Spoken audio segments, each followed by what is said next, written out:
Halo pemirsa Unhas TV, senang sekali saya Iva Aisyah Rahman dapat kembali menjumpai Anda dalam Unhas Daily.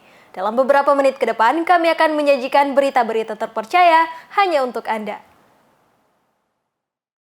Pemirsa, perusahaan listrik negara Icon Plus adalah inovasi yang membawa transformasi besar dalam layanan listrik di Indonesia. Dengan berbagai fitur canggih dan kemudahan akses, PLN Icon Plus menjadi solusi bagi ICT atau Information and Communication Technology di Indonesia. Berikut informasi selengkapnya untuk Anda. Icon Plus adalah anak perusahaan dari PT PLN yang mengemban misi untuk memenuhi kebutuhan serta harapan para pemangku kepentingan dalam penyediaan solusi terkait teknologi informasi dan komunikasi. Icon Plus tidak hanya terbatas pada penyedia layanan, tapi juga berkontribusi aktif bagi perusahaan telekomunikasi nasional. Dalam menjawab tantangan era globalisasi ini, PLN Icon Plus bertransformasi dari penyedia jaringan komunikasi menjadi penyedia solusi bagi ICT atau Information and Communication Technology. PLN Icon Plus telah tumbuh dan berkembang menjadi penyedia layanan ICT yang semakin dipercaya, mampu memberikan layanan terbaik bagi para pelanggannya. PLN Icon Plus memiliki beberapa kegiatan usaha, yaitu penyedia jaringan telekomunikasi, penyediaan peralatan dan jasa telekomunikasi, penyediaan konten telekomunikasi, dan masih banyak lagi yang berkaitan dengan telekomunikasi dan teknologi informasi yang menunjang kegiatan usaha bidang ketenaga listrikan. Sarasabita Suceng, Nuri Nurhayati, Unhas TV. Bulan puasa mengajarkan umat Islam untuk mampu menahan diri dari hawa nafsu. Lantas banyak yang mempertanyakan hukum bagi muda-mudi yang berpacaran di bulan puasa. Benarkah pacaran menjadikan puasa makruh atau bahkan dapat membatalkan puasa? Simak pandangan Sekretaris Dewan Pertimbangan Majelis Ulama Indonesia Sulawesi Selatan berikut ini. Ibadah puasa bukan hanya menahan diri dari makan dan minum semata. Momen bulan puasa juga menjadi momen bagi umat Islam untuk mengendalikan dan menahan hawa nafsu dari hal-hal yang tidak diridhoi Allah Subhanahu wa Ta'ala, termasuk pacaran di bulan puasa. Tak jarang pasangan muda-mudi memanfaatkan momen puasa ini untuk melakukan berbagai aktivitas bersama, seperti ngabuburit, buka puasa bersama, hingga tarawihan bersama. Bahkan tak jarang yang menunjukkan kemesraan di tengah bulan Ramadan ini. Beragam pendapat pun muncul. Ada yang mengatakan puasanya makruh, bahkan ada yang berpendapat bahwa pacaran di bulan puasa merupakan hal yang membatalkan puasa. Mengenai fenomena tersebut, Sekretaris Dewan Pertimbangan Majelis Ulama Indonesia Sulawesi Selatan, Dr. Abdul Rahim Razak MPD, turut berkomentar. Zuyyina linnasi hubbus syahawati minan nisa. Ya, itu kata Quran. Zuyyina linnasi hubbus syahawati minan.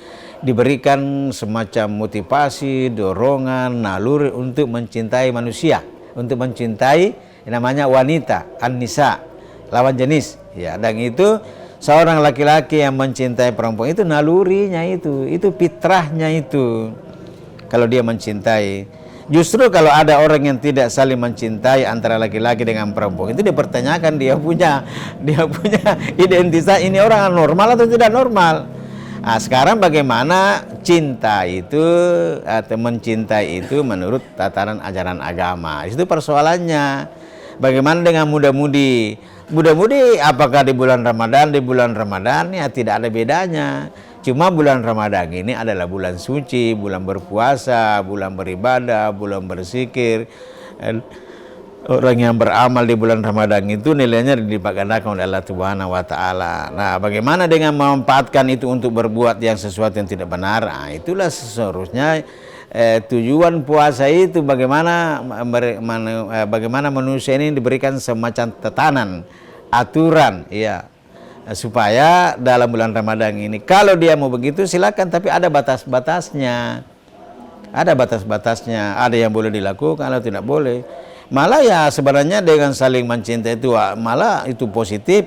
Yang penting masing-masing diri menjaga, laki-lakinya menjaga diri, perempuannya juga menjaga diri sehingga tidak melakukan hal-hal yang seharusnya tidak boleh dilakukan. Karena kita ini kan pernah pemuda, ya itu wajar saja. Tapi bagaimana itu ditahan itu? Nah, itulah puasa sesungguhnya, menahan pandangan, menahan berbuat yang tidak benar. Karena kita ini kan dalam menjalin hubungan itu kan kita mau bikin keluarga, merencanakan keluarga. Tentu keluarga menurut Islam, keluarga mawaddah, sakinah, mawaddah warahmah, saling mencintai satu sama lain dan akan membuat generasi.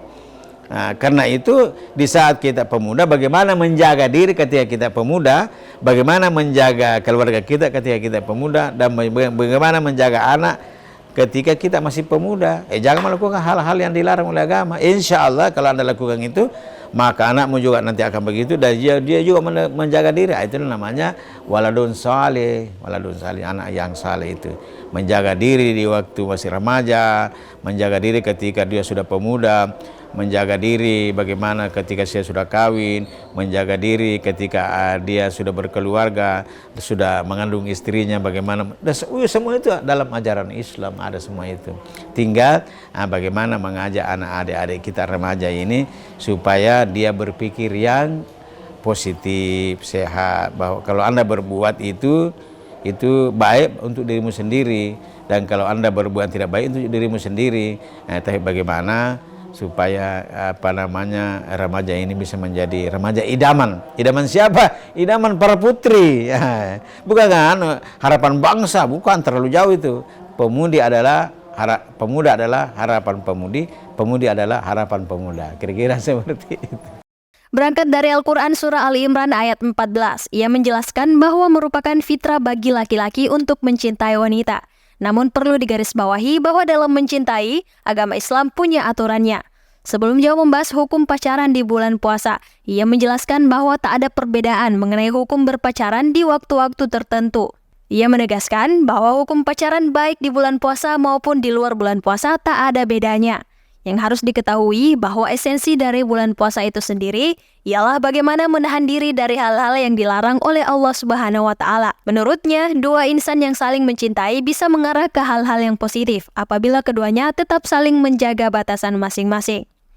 Di tengah beragam pendapat mengenai pacaran di bulan puasa ini, ia tak banyak membahas hukumnya. Lebih jauh, ia justru mengingatkan bahwa seorang pemuda yang menjaga diri di masa mudanya termasuk bentuk penjagaan terhadap keluarganya kelak. Dan pemahaman itulah yang perlu ditanamkan kepada muda-mudi saat ini. Iva Syarahman, Taslia Ramadhani, Unhas TV. Universitas Hasanuddin merupakan salah satu universitas terbaik di Indonesia. Berbagai penghargaan diraih oleh Unhas mulai sejak berdiri hingga saat ini. Bukan hanya prestasi institusinya, mahasiswa Unhas juga menunjukkan prestasi yang luar biasa dalam ajang Pilmapres 2024 tingkat universitas. Berikut berita selengkapnya untuk Anda. Pemilihan mahasiswa berprestasi atau yang dikenal dengan sebutan Pilmapres merupakan kompetisi mahasiswa yang diselenggarakan oleh Pusat Prestasi Nasional yang berada di bawah naungan Kementerian Riset, Teknologi, dan Pendidikan Tinggi. Kegiatan ini diselenggarakan setiap tahunnya dengan tujuan memberikan apresiasi kepada mahasiswa terbaik yang siap menjadi agen perubahan untuk membangun Indonesia yang lebih baik. Menanggapi hal tersebut, Universitas Hasanuddin melalui Direktorat Kemahasiswaan menyelenggarakan seleksi pemilihan mahasiswa berprestasi atau Pilmapres tingkat universitas tahun 2024. Hingga tanggal 12 Maret 2024, Unhas menerima 3 besar Mapres dari setiap fakultas. Pertanggal 14 Maret 2024, seleksi ini telah memasuki tahap wawancara yang digelar di Aula LPMPP Universitas Hasanuddin. Oke, jadi untuk di Fakultas Hukum sendiri itu proses seleksinya tidak jauh berbeda dengan di tingkat universitas. Pertama ada administrasi dulu, jadi kita disuruh untuk melengkapi capaian unggulan, terus mengirimkan gagasan kreatif yang sudah kita buat. Setelah itu mengirimkan transkrip nilai untuk melihat apakah IPK-nya stabil atau tidak, seperti itu. Oke, jadi di fakultas kemarin habis seleksi administrasi itu ada seleksi mempresentasikan gagasan kreatifnya. Untuk di fakultas hukum sendiri itu ada 3 orang yang terpilih untuk mewakili fakultas ke tingkat universitas. Dan alhamdulillah ketiganya hadir hari ini untuk mewakili fakultas di seleksi universitas. Selain 3 besar dari setiap fakultas, Pilmapres tingkat universitas juga menyeleksi dari Talent Academy. Talent Academy Unhas merupakan perkumpulan mahasiswa berprestasi dan mahasiswa yang diseleksi secara reguler pada tahun 2023. Terdiri dari 19 mahasiswa dan tersebar di setiap fakultas. Talent Academy diseleksi berdasarkan capaian unggulan, gagasan kreatif, dan bahasa Inggris. Oke, Kak, jadi Talent Academy itu kan dimulai dari tahun lalu. Itu ada 3 seleksi. Yang pertama seleksi berkas, itu dilihat dari prestasi kita selama berkompetisi di tingkat internasional maupun tingkat nasional. Nah, setelah berkasnya lolos, selanjutnya kita wawancara bahasa Inggris. Nah, kebetulan di bahasa itu kita ditanya terkait dengan topik-topik hangat. Kayak kemarin saya ditanya terkait dengan zonasi sistem sekolah seperti apa gitu. Kemudian setelah lolos bahasa Inggris, kita lanjut lagi ke psikologi. Nah, tes ini psikologi menentukan apakah kita lolos sebagai talent atau tidak. Nah, setelah lolos, ada launchingnya. Kemudian setelah launching itu kita dipersiapkan untuk mengikuti kompetisi untuk persiapan pada Pilmapres Univ tahun ini, seperti itu. Ananda Febrian yang merupakan calon Mapres tingkat universitas, jalur Talent Academy juga menyampaikan harapannya. Semoga Talent Academy termasuk dirinya mampu menjadi finalis babak 8 besar hingga mampu mewakili Unhas di tingkat nasional. Jadi seleksinya itu baru pertama kali diadakan tahun 2023 dan ini batch pertama. Seleksinya itu ada 3 tahap. Yang pertama seleksi administrasi yang dimana kita kasih masuk yang namanya capaian unggulan prestasi kita selama menjadi mahasiswa. Kemudian tahap keduanya adalah wawancara bahasa Inggris dan yang terakhir adalah tes psikotes. Jadi seleksinya itu mirip-mirip dengan Pilmapres sehingga kita dimasukkan ke Pilmapres tahun 2024. Hasil dari seleksi Pilmapres ini nantinya akan diumumkan finalis 8 besar melalui akun Instagram kemahasiswaan Unhas. Pemirsa, berita tadi sekaligus menutup perjumpaan kita hari ini. Terus saksikan Unhas Daily hanya di Unhas TV. Saya Iva Syarahman mewakili kru yang bertugas, pamit undur diri dan sampai jumpa.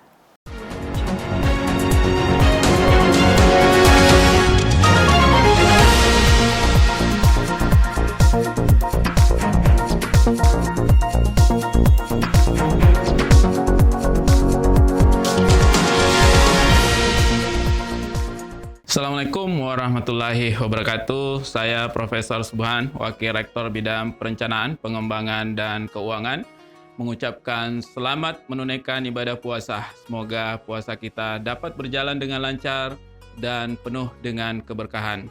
Wassalamualaikum warahmatullahi wabarakatuh.